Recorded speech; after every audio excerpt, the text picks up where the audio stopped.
What's up, everybody? You're listening to 91.7 WMWM Salem at the movies with Matt and Ryan. We are back for another couple hours. It's a beautiful day outside. It's finally springtime. Seems like we haven't had a spring, but I'm wearing shorts and a t-shirt today, and it's perfect weather for that. And we have a lot to get to today. Matt is calling in from his girlfriend's house.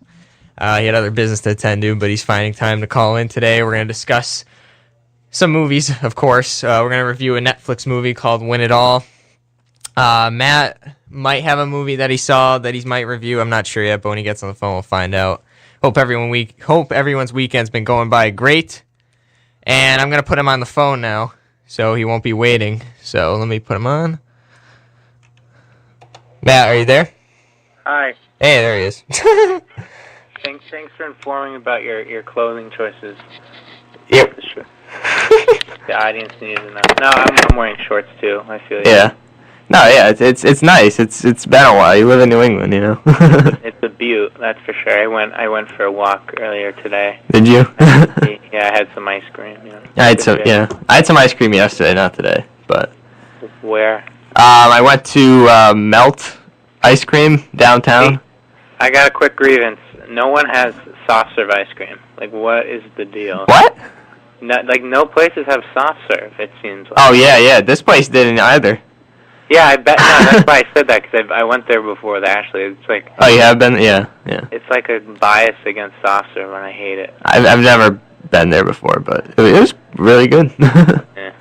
It is whatever. But, yes, today's show, we'll be reviewing Win It All. I was going to see Ghost in the Shell this morning, but I didn't see it, so I'll be seeing that this afternoon. And I might provide a review for that. But we can also talk, baseball getting underway. My fantasy team is falling apart right now. Porcello's pitching terrible. I was watching some of the game, and I was, cringing every time there was a base hit. And Sox aren't looking too good. Yeah, they're pitching-wise. Especially even their offense has been iffy.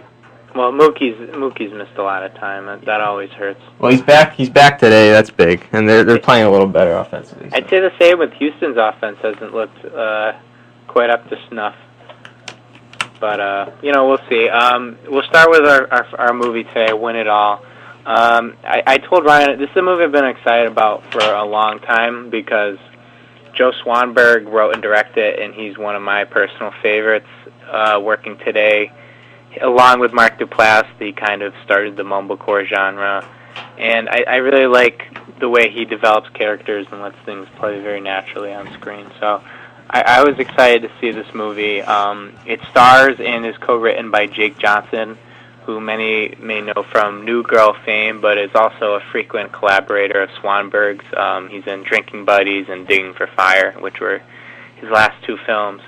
But this film follows Eddie Garrett, who is kind of this down on his luck kind of gambler. He's addicted to gambling, and one day he agrees to watch a duffel bag for an acquaintance who's heading to prison, but he can't help himself, and he discovers that there's money in the bag, and he starts gambling that money, and he loses money, and he gets down, but he tries to build his life back up, and then until the guy's out from prison and he's back in trouble.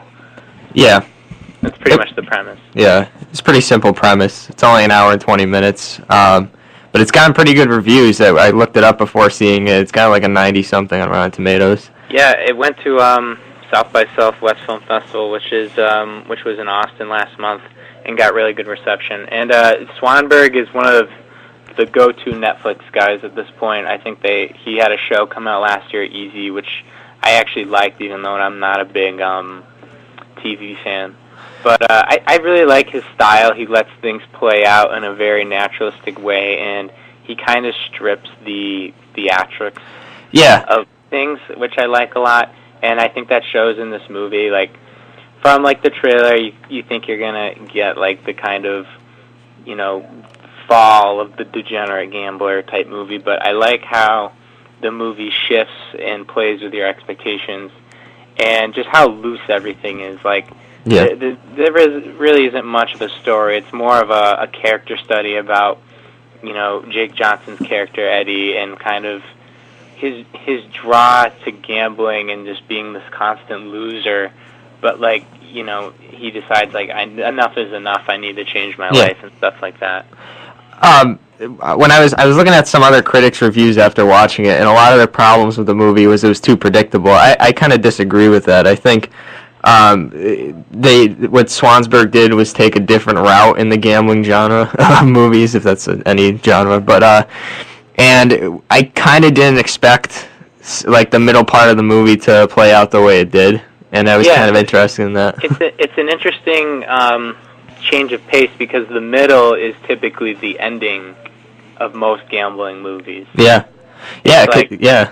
Usually the person says, "I'm going to try to get better," and then the movie ends. But the whole movie is for most of the movie, it's Jake Johnson's character trying to kind of formulate some piece of a regular life, and it becomes, you know, it becomes really tender to watch him do this, and he has a relationship with Eva, who's played by Aslan Debrez.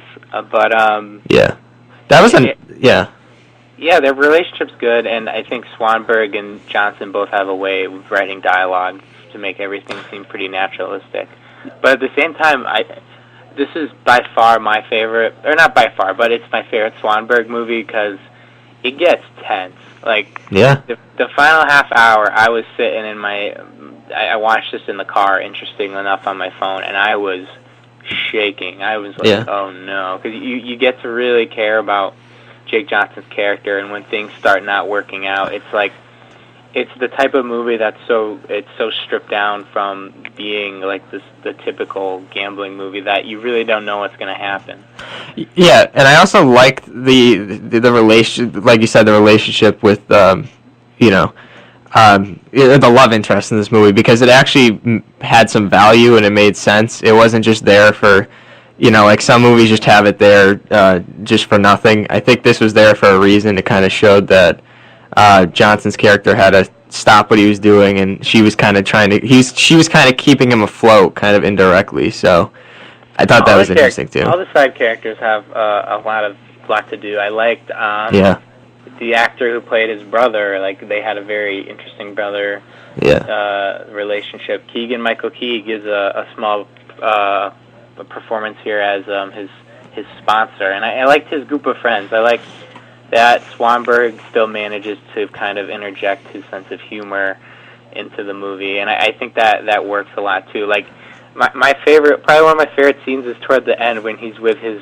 friends and he's just completely lost for what to do, and his friends try giving him ideas. Yeah, that was hilarious. That added some much needed levity to like the whole movie. But I think the star here is Jake Johnson, not only as a writer but an actor. I really think he's finally given a performance that is like worthy of his skills, because he's always been kind of cast as this kind of, you know, charming, a little smarmy, you know, guy, but here he's like a full-fledged character, and you know, his kind of, I think it shows not only like just gambling addiction, but just kind of like addiction in general is this kind of like continuous cycle that he can't really stop, and then you know, once he stops it and he tries, and then it kind of blows up back in his face. He's such at a loss that it's kind of heartbreaking in some ways. But at the same time, I think the movie has a big heart, and I think it ends in a very good place. I was happy with where it goes. It wasn't too, you know, formulaic or anything, you know. Yeah, people dub this as a comedy. I don't think so. I think the only really comedic parts were between.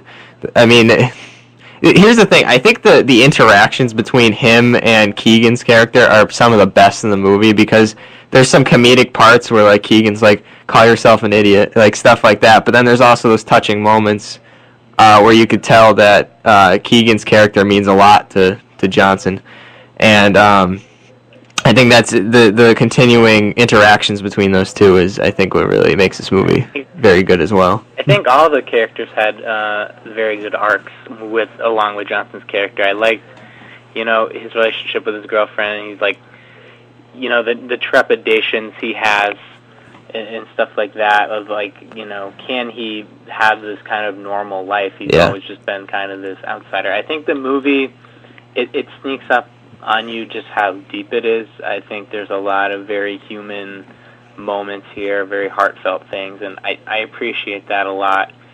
And I think that's definitely a signature of Swanberg. His other movies are on Netflix too, Drinking Buddies. I highly recommend. Jake Johnson's also in that.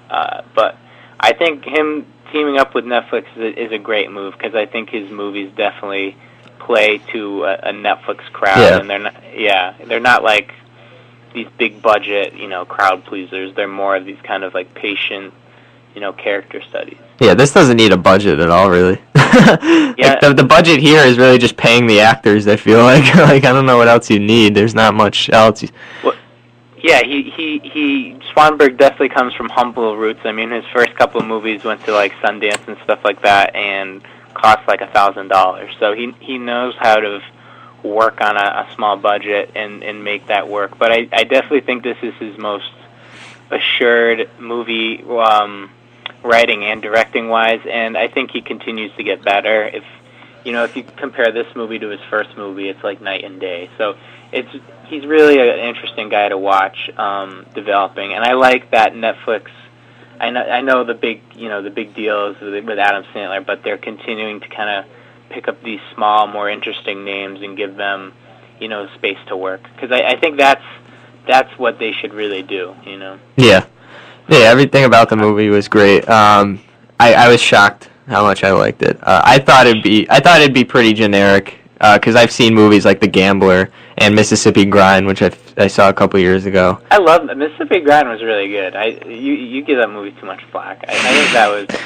I think the relationship between Ben Mendelsohn and Ryan Reynolds in that movie was fantastic, and I think it gave the movie a different angle than the average gambling movie. I think The Gambler was stupid, and the whole movie is just like it. Mark Wahlberg. He loves to lose, and it's just Mark Wahlberg acting all like coy the whole time. It's just really dumb. Like he's wearing sunglasses indoors, and I don't care about this guy. He's a jerk. How can you say no to Mark Wahlberg though? He was totally miscasted. Like I don't buy him as this kind of like he's like this intellectual like teacher type. Like it's like okay, like enough is enough. Like cut the bull on that. Yeah, Jackson definitely felt more realistic in this movie. And Jake Johnson, you mean? Or Johnson, yeah. What did I say? Jackson. Oh. Yeah, I love Jake Johnson. He's definitely he's been in a lot of really good Indian movies, and I think this is his first like big opportunity to really shine. And I'm happy. I hope him and Swanberg continue to work together, because they're a great team. Yeah, this is their third movie I saw. I didn't see his other two, but I saw that. I don't think Digging for Fire is on Netflix. It might be, but Drinking Buddies is definitely on Netflix, and I recommend that for all audiences. It's like a rom-com, but a lot smarter and a more interesting dissection of kind of relationships and stuff like that. Yeah, he's got an interesting way of directing, yeah, I like Johnson's character in this movie. He had this like nonchalant, personality to his character, but like it was so naturalistic too, and it just I don't know. It might have been relatable for some people, but he's very. Everything feels very naturalistic, because I think Swanberg really likes to step back and let kind of everything develop on screen in a more like naturalistic way. Yeah. Which I like. That's the kind of cinema I'm a big fan of. Same with Mark Duplass. And I like that Netflix is because Joe Swanberg has never had like a hit movie, and I like that this is an outlet for someone like him to work and kind of creatively expand. Yeah, I wonder if he will. I mean, I don't know if you know more about him than I do, but I wonder if he'll ever go to the big screen. Well, he has. I mean, or like for like a big, what I'm saying, like a big movie. I don't think so, because he and Mark Duplass they created the mumblecore genre. I'll give a little history lesson for people who don't know, but it was like him, Mark Duplass, and Lynn Shelton. And Mark Duplass did get an opportunity to direct bigger movies, and he hated it because in the studio system, it's a lot more regimented, and you have all these executives to answer to. What I think people like Swanberg and Lynn Shelton and Joe Soloway, who made the show Transparent, I think they work better on a smaller scale where they can really control the product and make it as small as they want. Because what would a big budget do to one of his movies? You know? Yeah. No, I could see that. It wouldn't add much. And I don't think big companies like know or think like, because he doesn't have like the credibility as far as like big budget movies. I don't know if they'd be probably hesitant to pick him because like you said. I don't think he's interested because yeah, that's true this too. Is why I think I haven't been a big fan of Netflix until they started doing things like this. Till this year. This is great because they're giving smaller independent names an outlet to make movies for a slightly better budget than they would originally work with, but it's smart for Netflix because they will own this movie forever. Yeah. You know? And it's a smart deal. And they're quality movies too, which is big because we're in this day and age where, you know, teens and even some adults, they don't go to the movies anymore and they just stream online and Netflix, and it's good that these movies are popping up for people to yeah, it's see. good. I like that Netflix is definitely dipping into their toes in the indie market for sure. Yeah. And I'm excited to see what Swanberg has next. His show Easy, which came out last year, was pretty good too. But yeah. I know next week we have The Sandler, so back to... that'd be great. yeah, for those who don't know, Sandy Wexler. Sandy Wexler comes out next week. Oh my gosh. That'll be terrible. Can't wait. We'll be reviewing that for sure. Yeah, we got to go to break. When we come back, we'll give a rating, and we'll talk about a couple other things, so stay with us. We are back with At the Movies with Matt and Ryan, talking about Win It All from Netflix, and on this beautiful day. And it's a beautiful day. Don't let it get away. Michael Bublé is calling in. No, I'm just kidding. What? You too? Oh. What? Wait, doesn't Michael Bublé sing a song like that too? Not that one. You didn't know that was you too? What? Well, no. Now that I hear it, yeah, it is you too. Oh my. But I swear to God, Matt, look it up. Yeah. Look it up. I think the crowd knew it was you too as well. Babe, Bublé definitely sings something like that. Yeah, but he did. All right, whatever. Let's move on. I'm gonna look it up. All right, so we want to get into the ratings? Yeah. I'll give it an 8 out of 10. I'll stick with what I said last night. I'll go 8.5. Yeah, not many problems. I mean, but it's not like a 10 out of 10 because it's not like a movie I'd be like, oh, it would be number 1 on my list, you know. Yeah, it's close to a 9 for me. Like I really liked it. It's definitely one of my favorites of this year so far. No, yeah, it's definitely up there. I feel like I've seen significantly less movies this year, but it's definitely up there. I mean, before we get into sports, we can talk about what's coming next week. You know, get the family together. Yeah, I thought. I mean, after like a strong February and March, the past few weeks have been, or a couple weeks at least, have been kind of quiet, in my opinion. I don't know. Well, I was gonna see Ghost in the Shell this morning and talk about it on the show, but I'm seeing it later today. But I'll do a video on that. But yeah, I wasn't a big Beauty and the Beast fan. Yeah. Boss Baby was trash. Power Rangers was okay. I didn't like Kong. So yeah. I like Kong. I didn't. Well, I mean, Fate of the Furious comes out next week. The reviews on that so far are pretty meh. Yeah, that's not shocking. It's a little surprising because the past, I think, 4 Fast and Furious movies have gotten good reviews. So. Yeah, I mean, I mean, you get to the 8th, though. I mean, you're just waiting for the drop-off to happen. It almost feels like you're, like, kind of just waiting for it. I'll probably end up seeing it, but I don't know. Yeah. It's so long, too. I'm not in, like, a rush. I don't, those movies, they get crowded.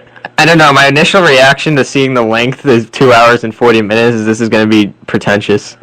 I think it's shorter now. I think it's like 2. I think some site missed like incorrectly reported that. I think it's like 2:20 or something like that. Yeah, I could see that. That happened with Get Out actually, because when I wanted to see the Get Out and I saw how much time it said 2 hours and 10 minutes, I was like, wow, that's longer than I thought, and it ended up being an hour and 40. So Yeah, Yeah. Well, Going in Style came out this week. I think I'm going to see that over Easter break at some point. Ooh. But that looks okay. My man. Oh yeah, I gotta see that too. Zach Braff directed that, so Yeah, that'll be okay. that looks I fun. don't know, yeah, April looks pretty quiet. There's a lot of interesting indie movies that are going wider. I kind of want to see Free Fire with Brie Larson. That's kind of looks like a fun little shoot 'em up movie.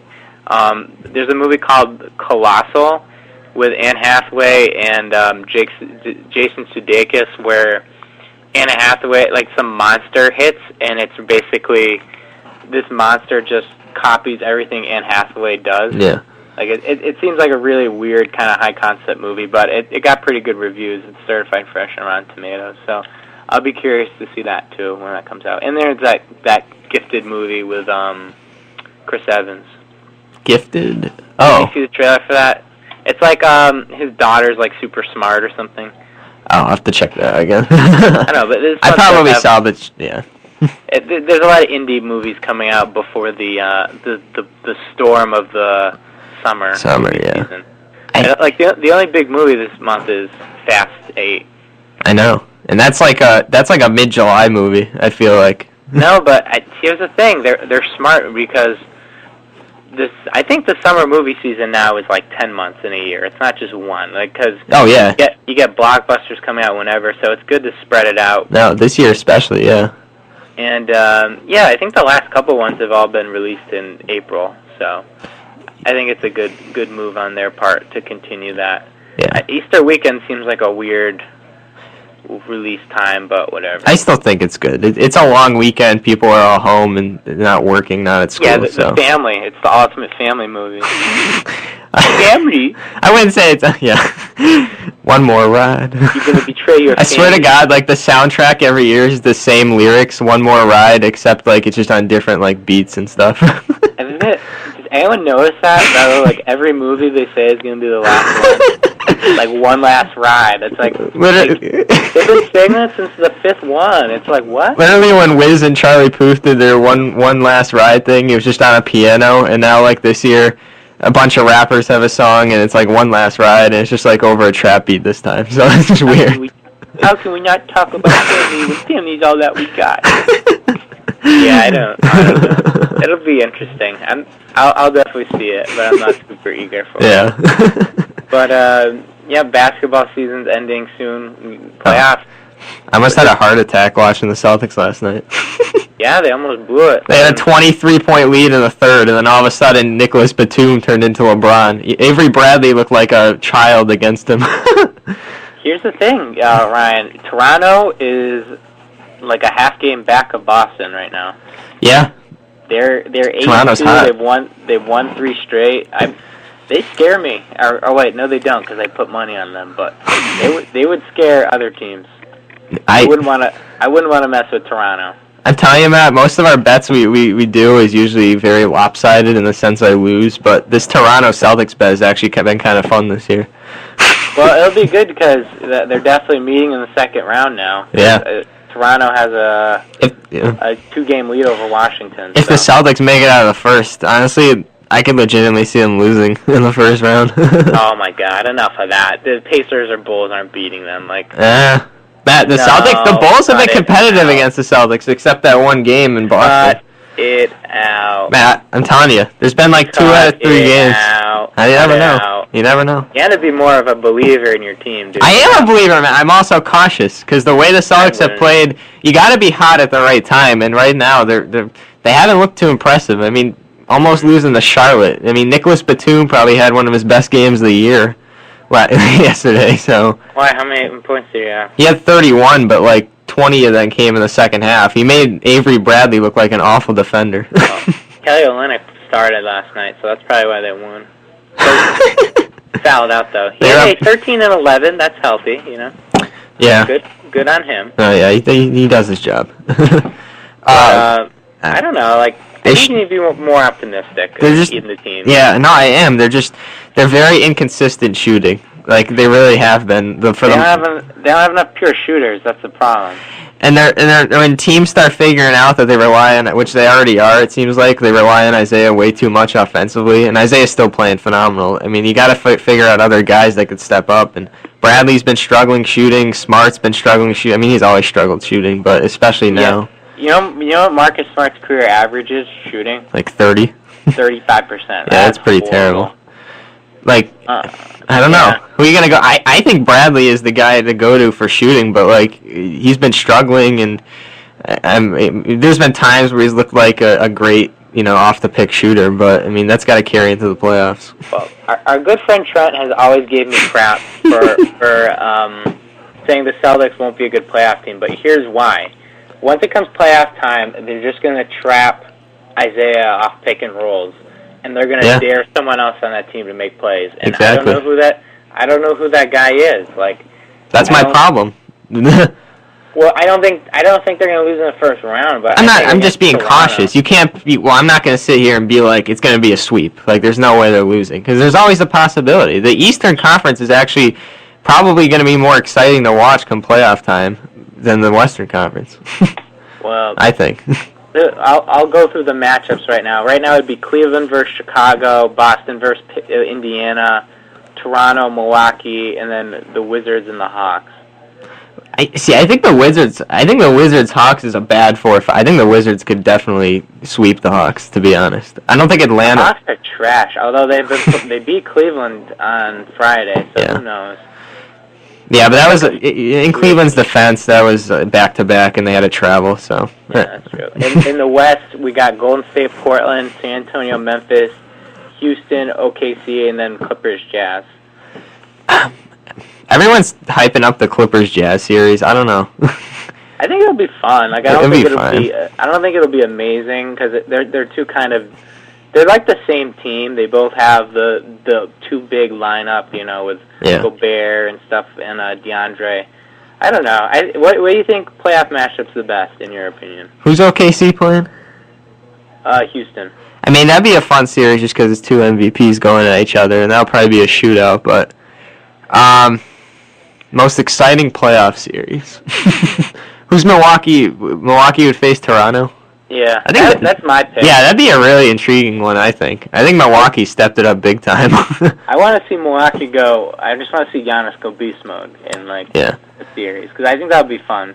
I also think Houston and OKC could be good though. I think that'd be intriguing to see how that plays out. I mean, I know you picked the dumb Trailblazers to go to the Western Conference Finals, but I think them and Golden State will be fun in the sense that they'll probably be high-scoring games. Yeah. And they, the Portland, I mean, I'm not saying it was that competitive, but they took them to 6. I think it was last year. But well, they didn't have, what's-his-name, Curry. Yeah, Durant's back, too. Yeah. I think, what was I going to say? Lillard dropped 59 last night, though, so I think that was crazy. It could be a high-scoring series. He's been playing out of him and Paul George have really taken it up a level. Well, that's the thing. These lower-seeded teams in both conferences, their stars are like, playing really, like even Jimmy Butler is playing at the best level that he possibly can right now. So they realize that the stakes are high and they need to get the highest seed. You don't want. I mean, the best thing Portland can do is face Golden State, but they don't want Denver passing them. So they got to. Guess how many points Dame is averaging this year? 28. 27. I'm surprised he gets over, but his career average is 20. Yeah. So he's really. It's crazy that he's averaging that many points and he wasn't even an all-star. No. Yeah, that's another thing. I'm surprised he wasn't an all-star. I think he's. I think it's because he really turned it up. Same with Paul George. I think Paul George has been playing a lot better the past 2 weeks than he was all season. Yeah, you get right hot at the right time, and that's what helps. Yeah, I guess, but I don't know. Yeah. Yeah, everyone, and then we should talk MVP. Who you got? I mean, I want Harden to win because I think he is more. I mean, not only is he more valuable to the team, or because without him, I don't think Houston would be a title contender. Mm-hmm. But I think I don't know why. I think the league's gonna go with Westbrook. right. I think we live in this age where like triple doubles and stats are everything, and when he breaking a record like Oscar Robertson's that's been 62, it was when Robertson broke it. I think that's a huge deal for voters. Yeah. How about we go a quick break and then we wrap up this conversation? Yeah, we'll go to a quick break. We'll wrap up things, and then I'll be I got on. some MVP thoughts, too. All right, cool. So we'll be back. We are back with At the Movies with Matt and Ryan talking sports. Just gave our MVPs. I think Westbrook. Did you say it? You think Westbrook's going to win? I think so, yeah. But who do you think should win? I think Harden should win. Why do you think Westbrook's going to win? Like I said, I think the voters take the record into account, and I think, although I think Harden is very valuable to his team, I think Westbrook is also very valuable to the Thunder. I mean, without him, Oladipo is their best player. He's going to be like Oladipo on the Magic when he was the I guess the best player on that team. Like the Magic were terrible, and they still are. I just don't see without Westbrook the Thunder getting even close to to where they're at now. I'd see him be like the 10th or the 11th seed, honestly. Mm-hmm. Well, I think Westbrook will win mainly because Harden has dropped off from an efficiency standpoint. Like earlier this season, he was shooting around 50%, but now he's at like 45. Like him and Westbrook have like the same shooting stats. Yeah. And everyone labels Westbrook as, this incredibly inefficient shooter and everything like that, but he's been incredibly inefficient over the past month. But if I had to pick who should win, I know this is the easy pick, but I'm picking LeBron. Yeah. Oh, yeah, that's another one, yeah. He's shooting 55% this year. That's crazy. Over 8 rebounds, over 8 assists, and I feel like he really had to carry the Cavs this year more than most years. Yeah, and a lot of adversity too. Like people in the media like saying he's complaining, he's a baby, and he's still performing day in and day out. Like like before the Celtics game, he's like, I'm the last person to talk about regular season. People found that like kind of egotistical, and then he came out and just obliterated the Celtics. So, I mean, he obviously should win, and it's a shame that they don't take defense into account because like if they did, I think LeBron and Kawhi would be the top two. But yeah, I think Russ will win, and I don't have a problem with that because I'm a big Russ guy. But if you're picking who should win, I'd probably go with LeBron. And did you know, career-wise, LeBron is shooting 50%?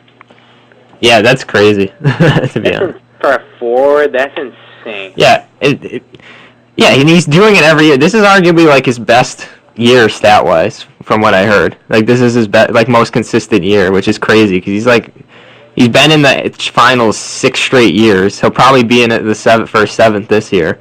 Mm-hmm. And he's still, you think he'd be like exhausted and like his legs would start giving out, and they haven't, and it's just crazy. Mm-hmm. That's why he's one of the greatest ever. MVP should be very interesting because it hasn't been this wide open. No, it hasn't. It's not like baseball. I feel like is when Mike Trout is going to be top 2 every year, and that's not the case with basketball. It's just kind of interesting too. Yeah, I don't know. We'll see though. All right. Yeah. I'll let you move on. You got to go, Matt. I don't have to go, but I'll let you, what do you have planned for the rest of the show? Rest of the show. I'll talk some other stuff about movies. I'll probably play some music too. Wow, did you watch any other movies this weekend? Well, I watched Coach Carter last night. I want to talk about that. What? It came out like 2005. Yeah, it's a throwback. It's my throwback segment. That probably won't be my main point of discussion. I'll probably play a lot of music. What? The fans love... Did you get my Snapchat last night? Yeah, I did. I just kind of... I watched... quick recommendation before I go. I watched Be Kind, Rewind last night with Ash. I haven't seen it since it was in theaters. I'm a big fan of that movie. It's really good. Jack Black, Moist Def, good cast, funny movie. I recommend it. Yeah, I'll have to watch some more. It's on HBO for those at home. I have that. Yes, you do. All right. I'm gonna... Yeah, head out. All right, we'll see you, Matt. Way. Yep. Thanks for calling. Have a good day, everyone. No problem. All right, see you. Bye. All right, so that was Matt calling in from the residence of his girlfriend, Ashley. Wow, my headphones aren't working right now. This is interesting. So anyway, I want to play a little music because before I get going and talk about some other stuff, I'll talk about first, but you know, I wanted to talk about Coach Carter, like I told Matt, because it's a good throwback. It's like a little segment. just to remind people of movies that you may not have seen that have come out in the past, whether it's 10 years ago or whatever. And it's a movie that I've actually enjoyed a couple times over the years. I'll talk about that.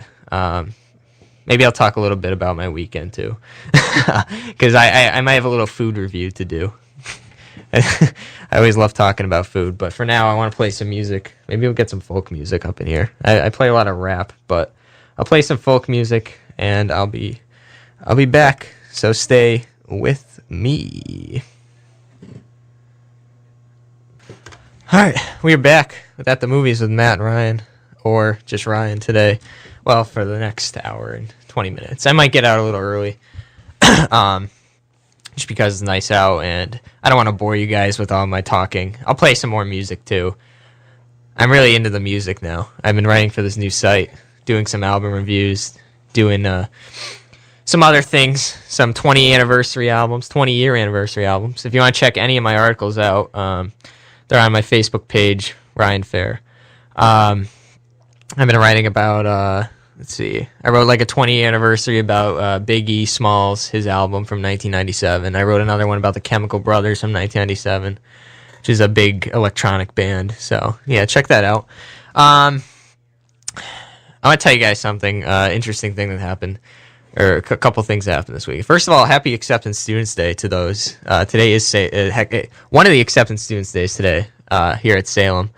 I can't believe it's been a year. I remember doing that myself a year ago. And here I am, almost done my first year of college. And it was kind of funny because they were doing tours and stuff out around the campus. And I live in the freshman dorm, Bowditch Hall.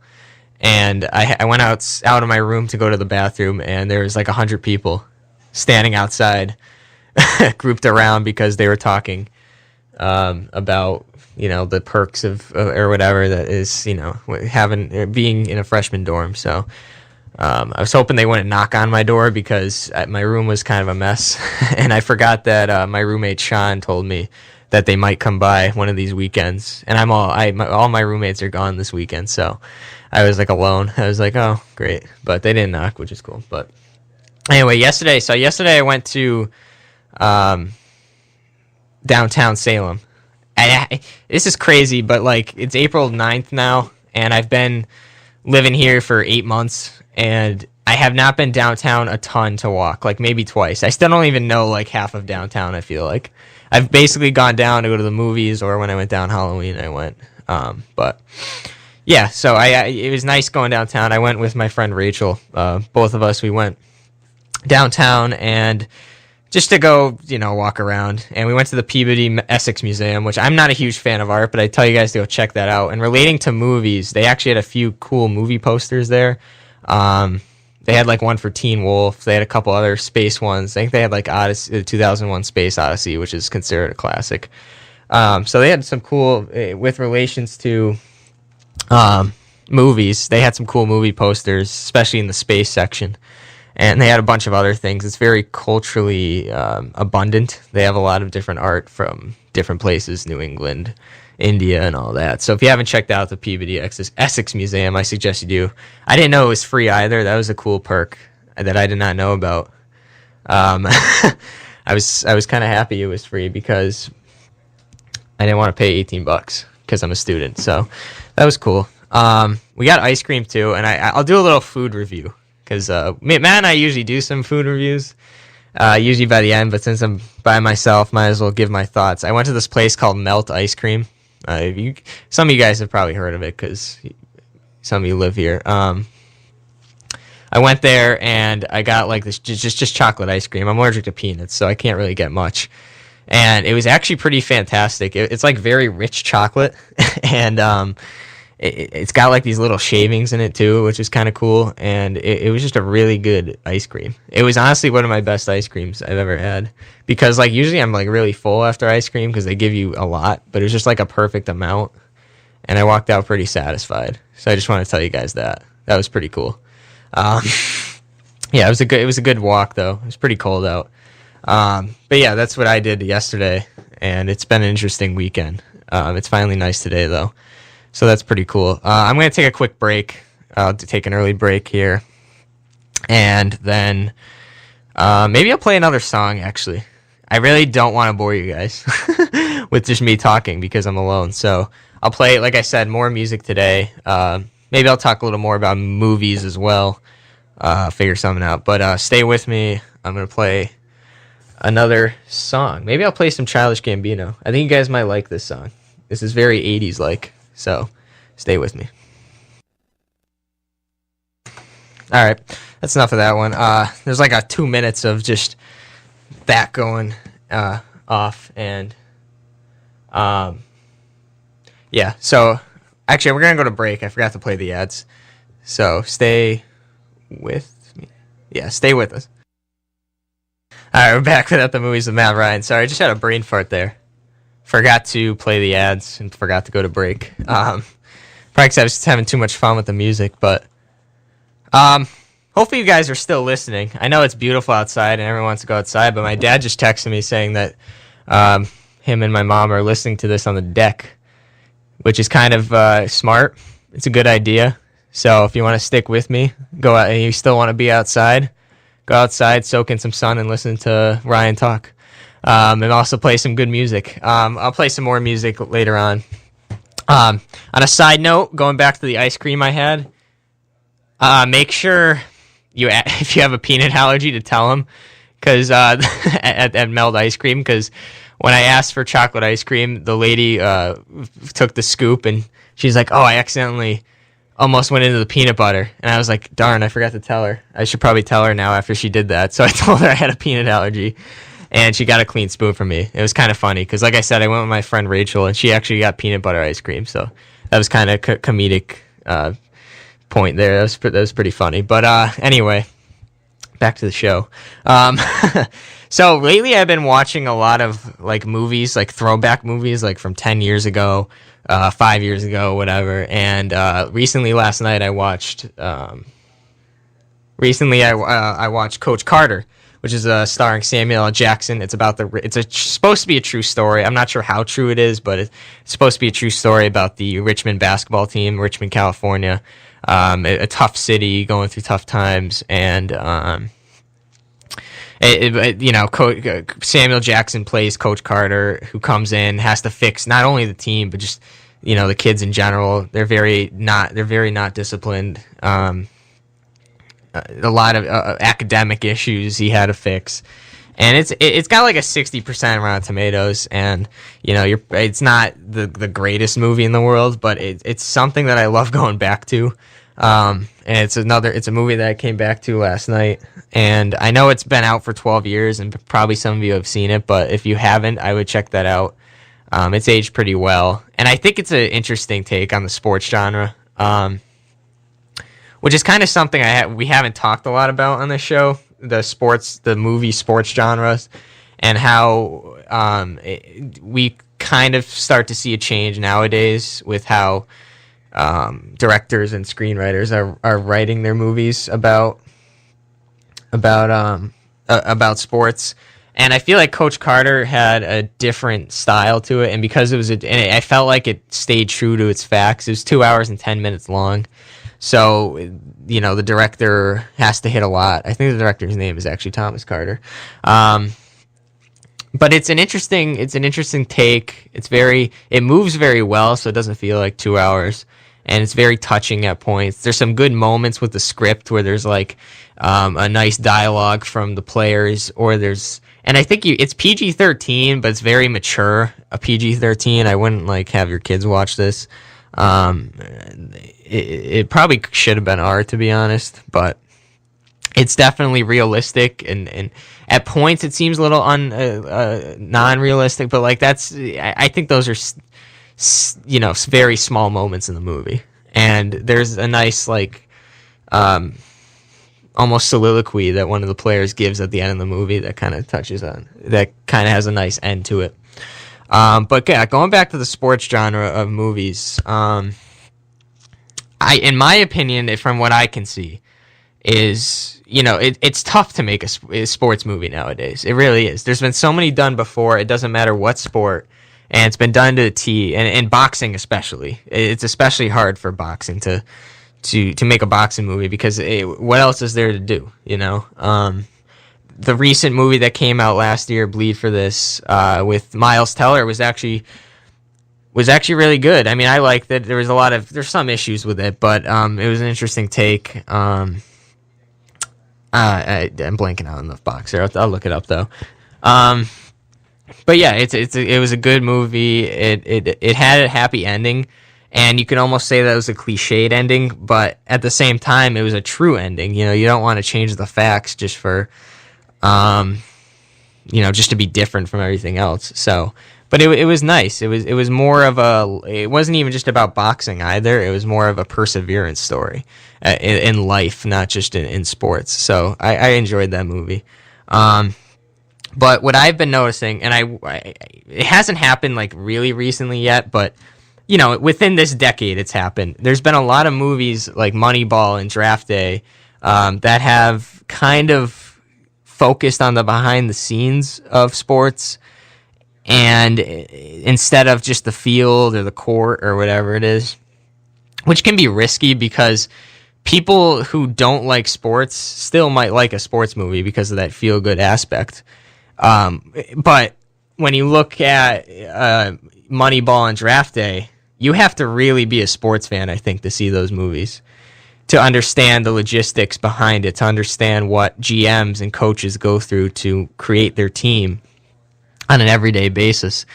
And it's interesting. Like in Draft Day, you got Kevin Costner, who plays a GM for the Cleveland Browns, and you see all the adversity he goes through, all of the times he lost his mind over trades, and it's kind of interesting if you're a big sports fan. It's a movie that I would see especially if you're a football fan. And Moneyball was kind of was inspired, in my opinion, by Moneyball, which came out in 2011, I believe, with Jonah Hill and Brad Pitt. And you know, Moneyball is, I think, considered a sports classic, sports movie classic. That was like the first real movie where we got to see the behind the scenes of what goes on in the small budget that the Oakland Athletics had to build their team compared to like big budget teams like the New York Yankees or even the Red Sox, because those teams are known as powerhouses and they've built their entire franchise history off of having a lot of money, signing free agents, getting trades. So it's an interesting take. I hope there'll be other movies like that. I don't know what route they could possibly take. I feel like basketball, it's not as exciting as football or baseball, what goes into it. I don't know why. I think it's just because basketball is not as... The discrepancy between teams as far as salary goes is not as big as it is in baseball. So I think that's what made the Athletics incident so interesting and so compelling. Especially the story and the way they put it on the screen was pretty amazing too. There was a few Oscar nominations I got out of that movie, rightfully so. So yeah, I like the route that writers in the sports genre are taking, and directors too, and I hope they take that same route. Because I think people, as much as they like those feel good moments, I think people are kind of getting sick and tired of the predictable endings, because there is a lot of those. One that I kind of, but at the same time, some can be more enjoyable than others, based off what happens in the beginning and middle, and how the actors are portrayed, and how the characters are portrayed through the actors, and if the story is, interesting. And I think 2 years ago, I saw McFarland USA. I think that was an interesting story, and I think it followed the cross country team from McFarland, California, and that was interesting because it was a different sport, and I love running, and that was nice to see something hit the cinemas besides boxing or basketball or football or baseball. It was a different take. It was a different perspective. So that's why I found that movie very interesting. But obviously, it still had that predictable happy ending. Which there's no problem with that, like I said, but you want to see something different. You want to see something more unique in movies, and it's becoming harder and harder for that to happen, for the very reason that directors and writers are kind of running out of things to write about. At least it seems like that from my perspective. So, but yeah, Coach Carter, check that out. It actually doesn't have that happy. I mean, it has a happy ending in the sense of like, some of the players and where they end up. But like as far as what happens in the games, it's interesting. It's different, and it's engaging too. It's never boring. Which even if a movie isn't the highest quality, if it's still engaging and you're still wondering what's going to happen next, because it's a story that I think not many people know about because it's about high school basketball. I think people will definitely be into it. But check, yeah, that's how I spent my Saturday night last night. I don't know how everyone else did, but that's how I spent mine. But it's the top of the hour. It's 91.7 WMWM Salem at the movies with Matt and Ryan. Matt was on the phone for like a half hour talking about Win It All, which is a movie on Netflix with James Johnson, and so check that one out. It's really good movie. I gave it an 8 out of 10. It's been a good string of movies here on Netflix.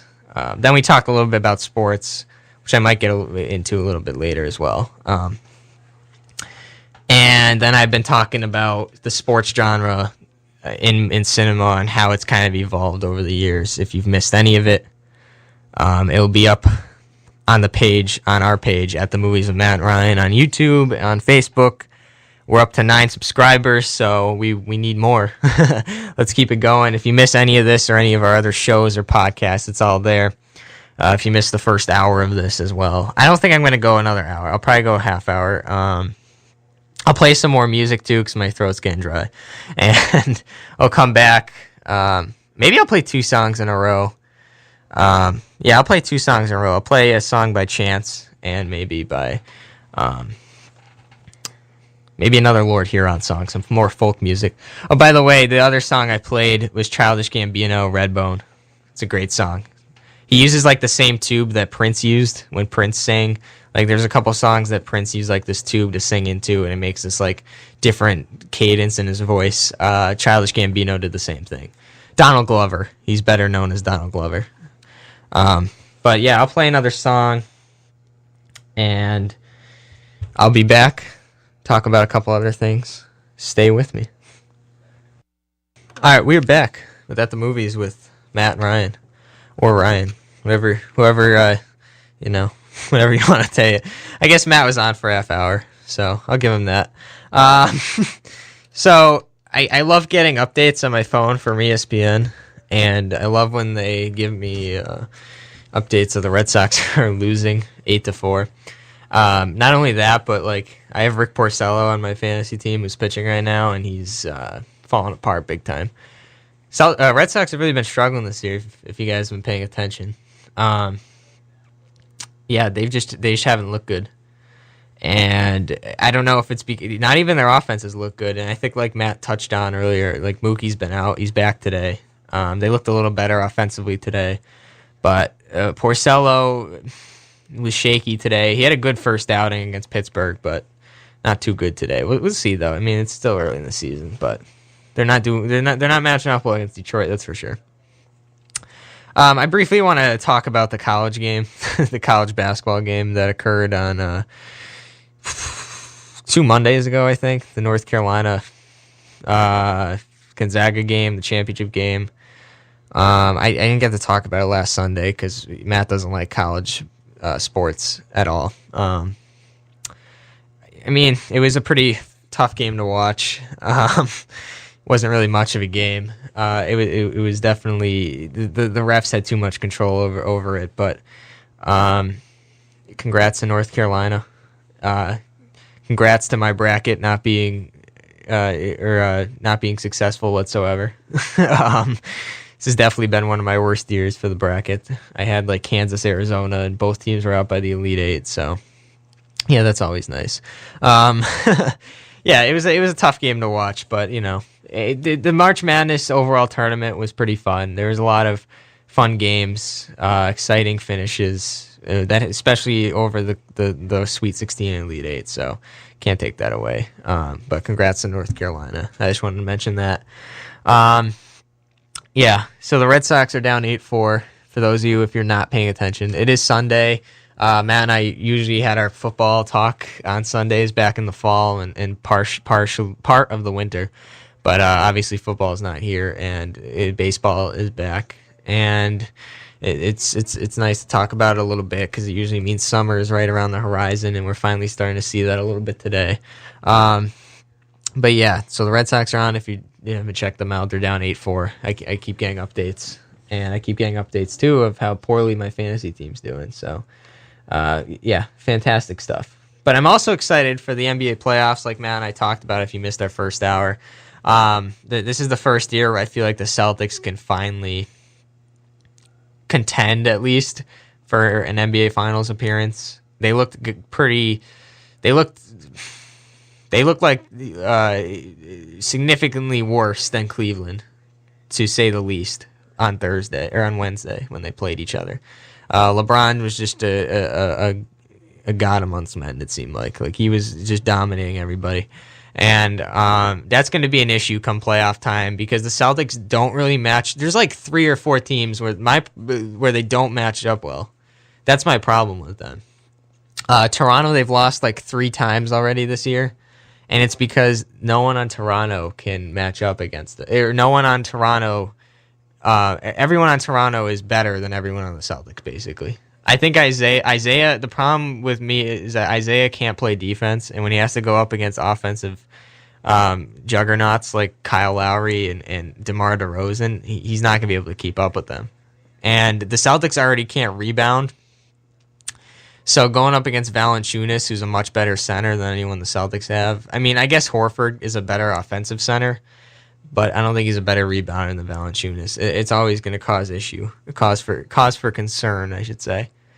It's the same thing with Washington. There's so many since this league is such a guard heavy league. You got to have guards that can both play offensively and defensively. And Isaiah, as great of an offensive player as he is, he struggles mightily on defense, and that's going to be an issue when he has to go up against guys like John Wall, Kyrie Irving, and they're going to have to switch him around and put him up against an easier assignment. But that's an issue because all these teams have a good shooting guard as well. Washington's got Otto Porter. You can't put Thomas up against him. You can't put him up against Oubre. I mean, he's too small.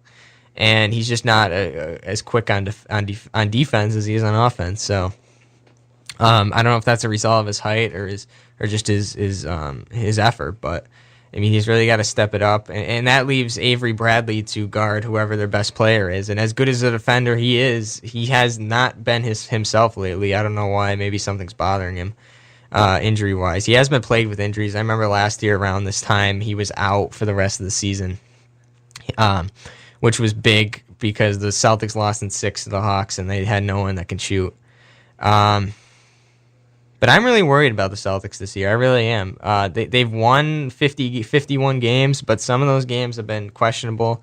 And I honestly think some of these teams could beat them in the playoffs, even the lower seeds, because they've been the Chicago has been competitive with the Celtics. The Heat have been competitive with the Celtics. The Pacers have been competitive. And I'm really worried if the Celtics even make it out of the first round. I mean, they got to go up against Toronto.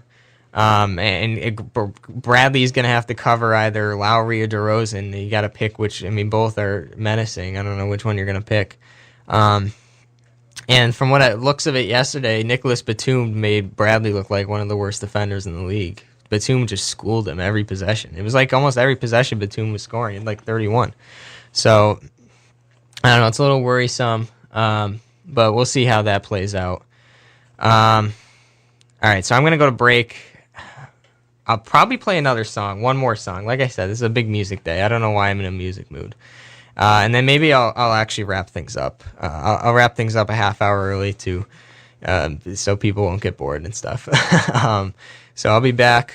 We're going to go to break. I'll play another song, and then I'll wrap things up. So stay with me. We're back with At the Movies with Matt and Ryan. That was No Problem by Chance the Rapper. And I want to wrap things up early because we talked about what we need to talk about. The movies are going to start filtering in. I remember, Oscar season and all that. That was a very illustrious time for movies, and now all of a sudden we're kind of in that territory where it's the pre-summer blockbuster era, and once that hits, there'll be a ton of movies where where we're going to go out and probably see, especially with summer break coming. It's almost over. One more month of college. And believe it or not, I think next week we're not going to have our show because it's Easter. We'll be going home. The week after that, and then the week after that, I think are the last 2 weeks that this show will be going on until September, really. We'll be doing other podcasts over the summer, though.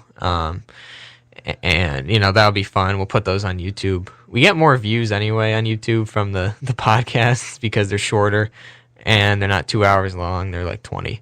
But we'll be back from the radio show in September after those last 2 weeks. But yeah, we won't have the show next week. I'm trying to think of movies that are coming out. Like Matt said, Fast and Furious is coming out soon. April is a quiet month. Like he said, Fate of the Furious, is coming out. Then there's nothing really. April 21st, we'll probably figure something out though. And then April 28th, we got The Circle, which is kind of huge. The Circle is with Tom Hanks and I believe Emma Watson. I believe she's in that as well. And also and then after that we start finally getting into the blockbuster season. Like Matt said and like I said, it hasn't really even been a season because there's blockbuster movies. There's been at least one a month, and we had such a good start to this year with all those like weekly top-notch, movies that got some great reviews on Rotten Tomatoes, and now we're kind of in a quiet stage right now until the storm hits. And then the storm's going to really hit on May 5th when Guardians of the Galaxy Volume 2 comes out, so we have that to look forward to as well. But anyway, I'm going to end it early. If you missed any of the show, Matt was on for a half hour. If you missed any of that or any other things I talked about after he came on, I'll put it up on YouTube when I get back. I'll put it on Facebook too. At the Movies with Matt and Ryan is the channel. We're up to 9 subscribers. Let's keep it going. Let's keep subscribing. And enjoy this nice weather. I don't know how, living in Salem, living in New England, you don't know when it's going to last. So enjoy this nice weather. Enjoy the rest of your weekend. Enjoy your Easter. Go home, see the family. And we'll be back in 2 weeks, Matt and I. Hopefully Matt will be in the studio. See you guys.